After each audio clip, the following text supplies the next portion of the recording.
for the study and teaching of writing at The Ohio State University. This is Writer's Talk. I'm Doug Dangler. Keith McGowan's first book of fiction was The Witch's Guide to Cooking with Children, a retelling of the Hansel and Gretel story with an emphasis on humor. He is the 2010 Children's Writer-in-Residence at the Thurber House, so I'll talk to him about putting into practice the recipes in cooking with children. So welcome to Writer's Talk, Keith McGowan. Thank you very much. So tell me about your residency at the Thurber House. How did that happen? Well, my residency is 1 month. I stay in the attic up at Thurber House. It's sponsored by J.P. Morgan Chase, and I'm there for the entire month, just to write. And also, I get to work with the kids, but it's really been a huge, important thing for me this year because it's supporting me as a writer. And I think it's fabulous. They do it once a year for one emerging children's book writer. They always pick an emerging children's book writer who's on maybe a first or second book, with the sense that they're supporting someone who's, at the beginning. It's certainly, I think, writers, need more support. Okay. How do you work with kids? How do you get kids into writing? Oftentimes that seems like a difficult age to work with, from like birth to 50, difficult age to get to write. Yes. Well, what I do is I ask the kids to bring in books that they love. Okay. And this is how I always open the session. I say, well, bring in books that you like, books that you love, your favorite books. Well, sometimes if you say favorite, that's a little bit too much pressure for a kid, but just bring in the books that you really like, and then all the kids bring in their books. And what we do to open the session is the kids all hold up their books, and we read sections from the beginning of them. Because what I tell them is that, well, I know if they're in a writing program, if they're taking writing camp, I know that they love reading. And I know that they read a lot. Because if you're interested in writing, you must be a reader. And what I talk to them about at the beginning is that the books, it's all about the books. And the reason why we want to write is because we read these wonderful books, and then we want to write one too. And so the kids, they understand that, of course, right away. They do, undoubtedly, they do love reading. And they bring in books. Well, they bring in a huge range of books. What's the most common book that you see so far on the kids? I mean, what are some of the themes that you see? One girl brought in Hugo Cabret.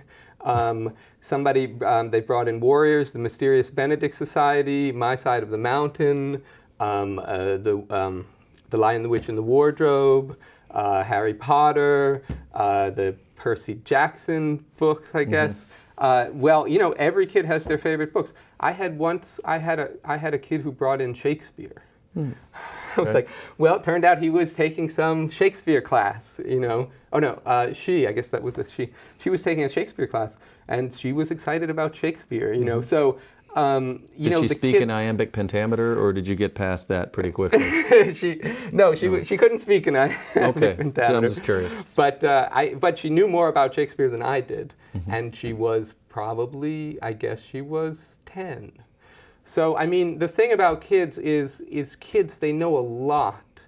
And and especially a kid who loves to read, they read everything. And these kids, they're reading books, they're so long, they're so complicated, they're so sophisticated. They're reading short, funny books, they read everything. And so, well, the thing is to see what everyone's reading in the room when they all bring it in, and this is a way that brings us together. Because we can all see, we read these different books. It's also a way that defines a little bit like what you're like. Which books did you bring in? Some of the kids might bring in the same books. Well, then they liked, they both read the same book. And I always tell them, I say, well, when we're finished, when you leave the room, when we're done, share your books with each other.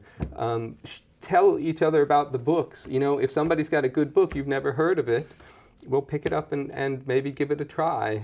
And so, that's how we start with the writing, and then we read the openings from books. So we can hear what these books sound like, because these are marvelous. Of course, they all bring in their favorite books. They're marvelous books. And then you hear the opening from the book, and you say, well, you can hear that the author's wonderful. You can hear the story's wonderful. You hear the voice right away in these books, and you hear the variety. because, you know, every author has a totally different style. So obviously, and so you hear such a variety in the books, and so this is a way to see right away, like, oh, that's what we're here for. We're here to write. We're here to write because you know, we love these books. We want to contribute to this tradition of books, and but also this sense, well, but there's many different ways to write, and there's many different ways to sound. And some books are short, and some books are long, and some books are hard, and some books are easy, and some books are picture books with art in them. And it doesn't matter, you know, where you might fall in this tradition is up to you. You know, we all have our voices, and so that's how I open with the kids. So then, what's the next step after that? You sit them down and say, write a story like Percy Jackson, or write, you know, the story of what happened on you the first day of school or something. What's your next technique? Well, without giving too much away. Yeah, no, but it's funny. You know, I would be, you know, you can, and there's always a way to start kids off by, well, you can give them the beginning of a story and they can continue it. You can try to give them some, you know, photograph or something that will inspire a story. But I guess I'm always, myself, you know, the way I like to work with the kids, I'm always a little bit wary of that, because you're trying as quickly as possible to get the kid to start to find the material that they want to write. And what I found with kids is that at the beginning, well, yeah, there is you know, they do, they're supposed to write this, they're supposed to write that, they're worried about what they're writing, you know, they're thinking too much about what they're writing. And then at a certain point, after they've been writing for a while, they strike a story that's their story that they just like. And, you know, and then they hear the stories from the other kids, and, you know, and pretty soon they're off and running. But, you know, but they should be off and running on their material, on what interests them. You know, they're writers. They're 9 or they're 10, or they're 11 or they're 8. But, you know, they're already writers. You know, they're writers just like an adult writer, and they have interests and they have intuition. They have things they like to write about. Well, this morning I was at the library working with kids. And one boy likes to write about trolls and elves and medieval writing. Well, he stood up and he read a story, I have to say, he wrote it on the spot in 10 minutes. And, you know, it was really excellent. And another kid, he said, well, he likes to write, I said, well, what kind of stories do you write? He said, well, I like to write about regular things. I said, well, what's a regular thing? He said, well, you know, families, you know, at home and stuff like this. And they both read their stories. And sure enough, you know, the one kid had written the medieval story, and the other kid had written the story about a brother and sister and what they're like at home. And so you see right away, you see that, you know, if they're writers when they grow up, you know, one he's already a realist. He's already writing about his home life, about his family maybe, or about other families, things like this. And the other kid, of course, is way off in an imaginary world, but, you know, and drawing this wonderful setting. And so I think the thing about teaching kids to write is I basically approached it just the same way you do with adults. You know, 9-year-olds can have crit groups too. They can have writing groups too. They can write together, they bring their stories in, they read their stories to each other, and then they comment on each other's stories. That's how I always did it. And, you know, they learn from listening to each other. I did have one really fun lesson with a group of kids that I worked with over time, where I did ask them one day, I said, okay, everybody is going to write now. Well, at that point, we knew each other's style. You know, and each kid was well into the middle of their stories, and you know, we knew what each kid wrote. And I said, okay, now we're all going to write like, you know, like Jill here. And then we're gonna trade them around, and I'm gonna read them, and you have to guess which one was really written by Jill, and which one, you know, and which ones are the fakes, you know. And they really had a lot of fun, because they'd heard the other kid for weeks and what they were writing. One kid wrote about, you know, penguins that get into airplanes and like fly to Antarctica, and they speak French, and then they hit themselves over the head with bricks or something like this. And It's one a French girl, activity. yes. Sure. Well, he had an explanation for why the penguins spoke French. Really? Yes. Okay. And one girl wrote, a sailor, historical on the sailor ship and this and that. So then the kids knew this already, and they were able to actually write in each other's styles.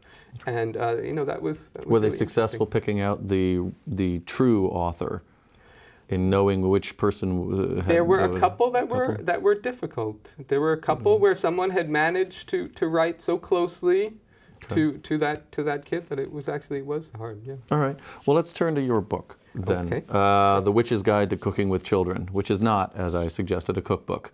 Although you have on the cover taken what I believe is the Betty Crocker theme here. So you've written this book. It's a retelling of Hansel and Gretel. With a lot more detail. You've learned more about the parents. You're sticking to the archetype of the archetype of the father having the evil stepmother come in and then deciding to take them off. And although there's a switch in your book with that, and I'm trying not to give too much away. So tell me what got you, interested in this. I read, I think, on your blog where you thought, who's the most evil villain in fairy tales? Yes, It's the witch. Not even in fairy tales. I guess, I was working on some other material, of course, because I'm always writing something, and I thought, and then I was like, well, maybe I'll try a book with a real villain. Mm-hmm. And I thought about it, and not just in folk tales, but I just tried to think, well, who's a villain for kids? A real villain for kids. And I don't know how long it took me. I think it was pretty quickly occurred to me, like, well, the witch who eats children is a terrible, maybe first I thought about, a monster that eats children, but then I thought, well, actually there's a witch in Hansel and Gretel, and she invites the kids into their home, and she feeds them, and she puts them to bed, and then, next thing you know, she's going to eat them, and I thought, well, if you're a kid, this idea that there's a witch who eats children, I said, well, this is really a great idea, and this is a great villain. And so I thought, well, and then I have a brother and sister who go up against her. And, right away, though, I saw that this was a kind of absurd idea. A witch who eats children, it's absurdist. Or that's what struck me, But that's what makes it a fairy tale, though. I mean, you've got to have that absurd element, that crazy, out of left field kind of idea, right? I mean, well, but or is that just fantasy? I think that nowadays, in the modern time, an idea like the witch who eats children is an absurdist idea, and I think that's what's the difference between my book and the folktale, or that's how I see it. I do believe that the original folktale was meant more regularly. Almost as a cautionary tale. I mean, a lot of them seem like cautionary tales. If you go into the forest and you're not paying attention, this could happen to you. And instead of saying you get attacked by a bear, it's a witch eats you. Yes, I do think there's an element. There's an element to telling children stories like that. That's a little bit like that in the tradition of you'd better watch out, it's a big world, and the way that's brought in is to tell these kind of fantastical tales, and it is a fantastical tale, of course. But on the other hand, it's actually Hansel and Gretel starts off quite realistically with a woodcutter and his wife, and in the original folktale, it was the father and mother, at least according to my understanding, it wasn't a stepmother. Oh, okay. And the Grimms themselves had to change it, for later editions, because it was just a little too tough, But too close to home. Too close to home. But there's a famine, and there's not enough food, and so they're a poor family, and the parents have the conversation. Well, I am definitely not a scholar. I'm not a Grimm's scholar at all, and I'm not a scholar in European literary history or anything like that. I only know bits and pieces that I've picked up, but I feel like the humor, the idea of turning it into a comedy, is a modern idea, and it's that when you tell a story like this now. I think it's hard to I find it hard to tell except as a comedy. Okay. But I find that more as a modern, and James Thurber, of course. The interesting thing is, James Thurber House has, is where I'm staying this month, and then, so I went back and I started rereading all of Thurber, and right away I was like, oh, James Thurber, of course, was writing all this absurdist humor, and a lot of humor, and thinking quite a lot about how to write humor, and as usual, someone who's writing humor is approaching, serious topics, and you approach them through humor to make them more acceptable, or to make them more palatable, or something or more fun maybe for the reader. Mm-hmm. Okay. Well, let's turn to your book then. And you're going to share with us, I think, a reading from the beginning of the book that sort of sets up the witch and the rest of the characters. Am I right in that one? This is going to set up the witch, and I could read through chapter 2 to set up the characters as well. Okay. Well, we'll see how much time we have. We'll see how it goes. Yeah. If people start trembling in the studio because of the fearsome witch, then we'll know to stop.